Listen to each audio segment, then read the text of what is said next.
नमस्कार, आप देख रहे हैं एनबी न्यूज 24x7 नीलम बोध के साथ। साथियों, 7 तारीख को चंडीगढ़ में जो घटना घटी, दिल दहला देने वाली थी।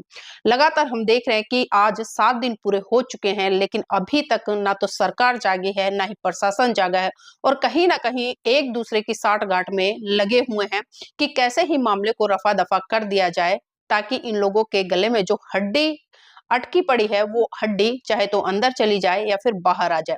जी हाँ साथियों, मैं बात कर रही हूँ जो आईपीएस अधिकारी पूर्ण कुमार जी, जिस तरह से 7 तारीख को उन्होंने गोली मारकर आत्महत्या कर ली।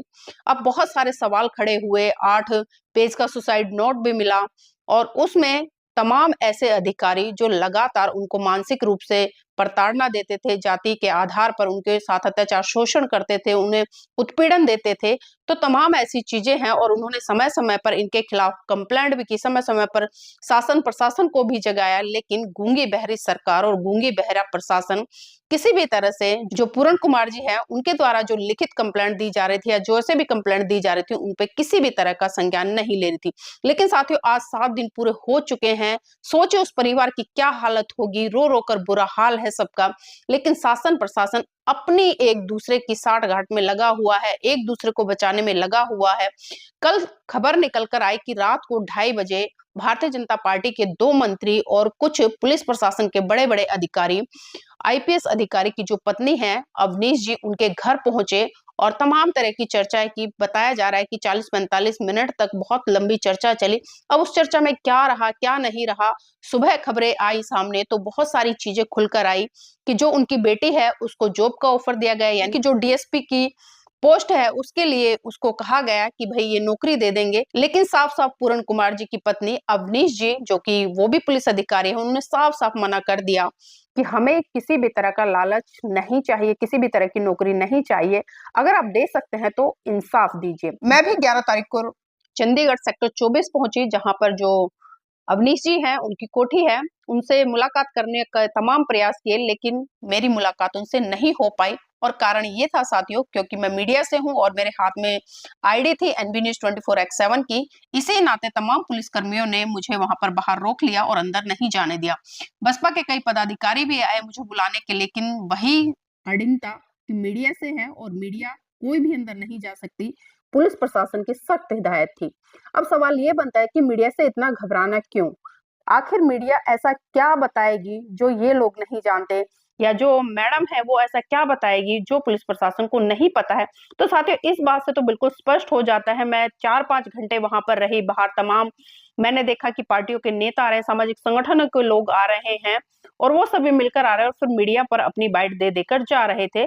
और बहुत सारे तमाम नेतागण कहीं ना कहीं एक आश्वासन देते आए, कहीं ना कहीं एक उम्मीद बांधते नजर आए, एक ढांढस बांधते नजर आए कि इंसाफ होगा और हम आपके साथ में खड़े हैं। लेकिन साथियों, आप सबने देखा होगा कि जिस तरह से मुख्यमंत्री जी वहां पर पहुंचे थे दूसरे दिन ही और पूरे घटनाक्रम को संज्ञान में लिया। अब सवाल ये खड़ा होता है कि 7 दिन बीत चुके हैं, 7 दिन से अभी तक जो आईपीएस पूर्ण कुमार जी डेड बॉडी का अंतिम संस्कार भी नहीं हुआ है, पोस्टमार्टम तक नहीं हुआ है, इधर से उधर डेड बॉडी को ले जाया जा रहा है।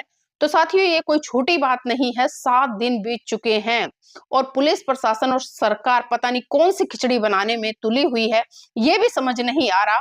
और आज चंडीगढ़ में एक महापंचायत हुई जिसमें कि तमाम संगठनों के लोग पहुंचे, पार्टी के लोग पहुंचे और साथियों एक बहुत बड़ा ऐलान किया गया और 48 घंटे का नोटिस जारी किया गया और चेतावनी दी गई सीधे सीधे तौर पर शासन प्रशासन को कि अगर जो एफआईआर जो चाह रहे, जो नाम थे जिन लोगों के सुसाइड नोट में, क्योंकि सभी लोगों पर एफआईआर नहीं हुई है, आपको जानकर आश्चर्य होगा। और यही डिमांड लगातार मैडम की है, यानी कि जो अवनीश जी है उनकी है कि जो लोग हैं जिनके नाम है उस सुसाइड नोट में उनके खिलाफ एफआईआर दर्ज हो, उन्हें अरेस्ट किया जाए और जो वहां के डीएसपी हैं उनको तुरंत सस्पेंड किया जाए। लेकिन मैंने पहले ही कहा कि शासन प्रशासन पूरी तरह से साठगांठ में लगा हुआ है, कैसे ना कैसे चाहता है कि ये मामला रफा दफा कर दिया जाए। लेकिन जो अवनीश जी है उन्होंने भी बिल्कुल साफ साफ कह दिया कि हम किसी भी तरह से कोई भी समझौता नहीं करने वाले हैं। आज जो चंडीगढ़ में महापंचायत हुई है, महापंचायत में एक बहुत बड़ा फैसला लिया गया जिसमें यह कहा गया कि जो 5 लाख सफाई कर्मचारी है, अगर जो डीएसपी है उसको सस्पेंड नहीं किया जाता तो 5 लाख सफाई कर्मचारी अपनी नौकरी छोड़ देंगे। आप समझ सकते हैं कि 5 लाख कर्मचारी बहुत बड़ी संख्या होती है और 5 लाख कर्मचारी अगर किसी राज्य में घर बैठ जाएं तो उस राज्य में कितनी गंदगी फैल जाएगी, ये आप अच्छी तरह से जानते हैं। साथियों, तमाम तरह की इस तरह की घटनाएं हो रही हैं भारत देश में, चाहे मैं इससे पूर्व जिस तरह से सुप्रीम कोर्ट के Chief Justice V R Gavai को लेकर जो प्रकरण हुआ, जो जूता फेंकने का प्रयास किया गया, और कुंठित मानसिकता के लोगों को देखिए कि उन्हें इतनी भी शर्म नहीं आ रही है कि आखिर क्या कर रहे हैं, किसके साथ कर रहे हैं और क्यों कर रहे हैं, क्योंकि कहीं ना कहीं इनके मन मस्तिष्क में जो जातीय जहर है वो इतनी बुरी तरह से बैठा हुआ है कि चाह कर भी उसको निकाल नहीं पा रहे हैं और कभी ये स्वीकार नहीं कर पा रहे हैं। आज तक आजादी के 77 साल बीत चुके हैं कि कोई बहुजन समाज से आने वाला व्यक्ति, कोई बुद्धिजीवी व्यक्ति, कोई बौद्ध समाज से आने वाला व्यक्ति इनकी बराबरी करे या सुप्रीम कोर्ट का चीफ जस्टिस बने। और तमाम तरह की प्रतिक्रिया साथियों आपने देखी कि जो एडवोकेट राकेश किशोर है उसने किस किस तरह की बयानबाजी की है और यहाँ तक कहता आया कि भगवान विष्णु मेरे सपने में आए, उन्होंने मुझे ये करने के लिए बोला था।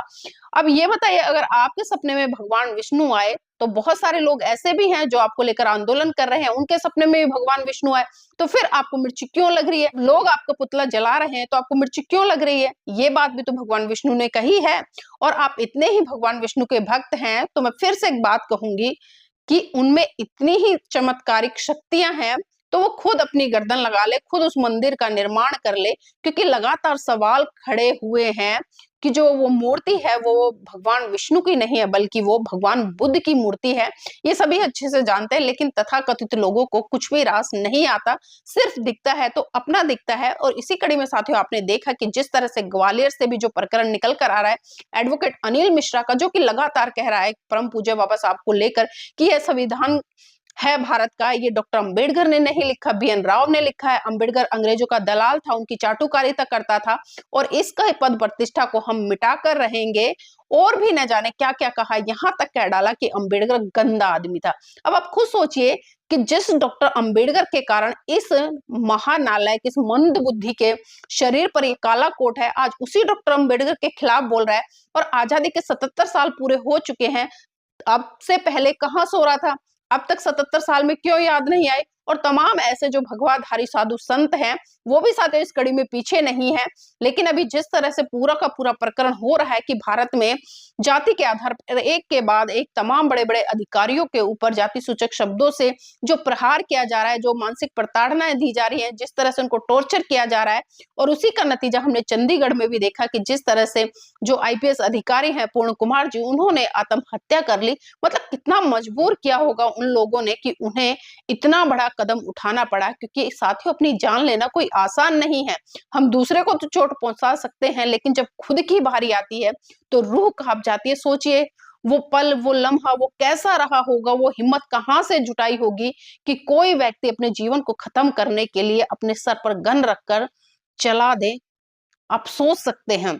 और अभी जो 15 तारीख की कॉल पूरे भारत में की जा रही है, चलो ग्वालियर, चलो ग्वालियर, और जो प्रकरण है साथियों अब प्रतिक्रियाएं बहुत ज्यादा उठ रही हैं। और अभी आपने देखा बरेली में भी जो एक दलित व्यक्ति के साथ में जो घटना घटी, किसी से छुपी नहीं है। उसके बाद में अभी लखनऊ का भी जो प्रकरण निकल कर आया, लेकिन गूंगी बहरी सरकार आखिर कर क्या रही है?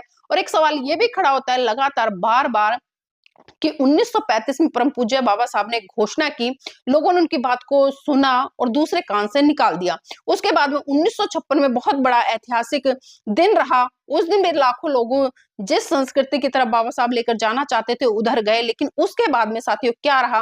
क्योंकि आज भारत देश में जो जातीय अत्याचार हो रहे हैं वो कहीं ना कहीं एक व्यवस्था के कारण हो रहे हैं, एक धर्म के कारण हो रहे हैं, एक संस्कृति के कारण हो रहे हैं। लेकिन आज भी बहुजन समाज के लोग शायद ना तो उस संस्कृति को समझ पा रहे हैं, ना ही उस धर्म को समझ पा रहे हैं, और ना ही अपनी उस विरासत को समझ पा रहे हैं। क्योंकि डॉक्टर अंबेडकर साफ साफ कहते थे कि जो व्यवस्था आपको गुलाम बनाए, जो व्यवस्था आपका शोषण करे, जो व्यवस्था आपको छोटा दिखाए, आपका मनोबल तोड़े, आपको उस व्यवस्था को एक झटके में छोड़ देना है। लेकिन विडंबना है कि इतना लंबा समय बीत गया, लेकिन आज तक कहीं ना कहीं इस भारत देश का बहुत बड़ा तबका जो कि बहुजन समाज का है, वो आज भी उन्हीं चीजों में अटका पड़ा है। आज भी वो जातिवाद को ढो रहा है। और तमाम बहुजन समाज के बुद्धिजीवी लोग हो या नेता हो या संगठन हो, जिस तरह से हम देख रहे हैं कि अपनी अपनी प्रतिक्रियाएं दे रहे हैं, तो साथियों समय आ गया है कि अब इकट्ठा होना पड़ेगा। क्योंकि आप इकट्ठा नहीं हुए तो एक एक करके जिस तरह से घटनाएं आपके सामने आ रही हैं, कभी आईपीएस अधिकारी के तौर पर आ रही है, कभी सुप्रीम कोर्ट के चीफ जस्टिस के तौर पर आ रही है,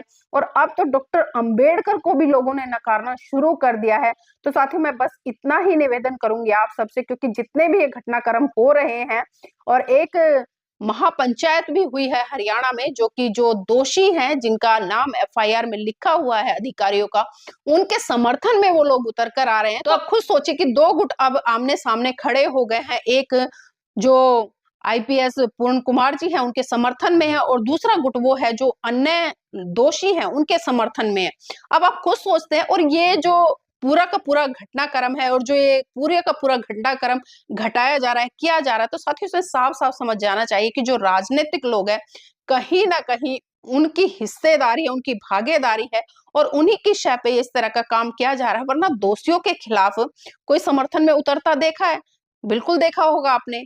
भारतीय जनता पार्टी, किसान आंदोलन आपके सामने है, एनआरसी वाला मुद्दा आपके सामने, जो खिलाड़ी बेटियां थी उनका मुद्दा आपके सामने, एससी एसटी एक्ट आपके सामने।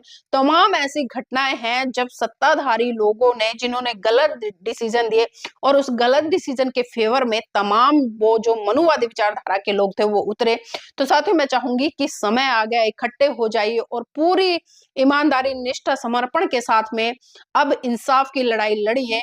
तो मैं चाहूंगी आप इस वीडियो को लाइक करें, शेयर करें, और कमेंट करके अपनी प्रतिक्रिया जरूर दीजिएगा कि एक के बाद एक जो जातीय आधार पर इस भारत देश में घटनाएं घट रही हैं, एक आम आदमी की तो क्या बिसात है। आज इतने बड़े बड़े पदाधिकारियों को, यहाँ तक कि सुप्रीम कोर्ट के चीफ जस्टिस तक को टारगेट किया जा रहा है। तो आप सोच सकते हैं कि एक आम आदमी आज कहां पर खड़ा है।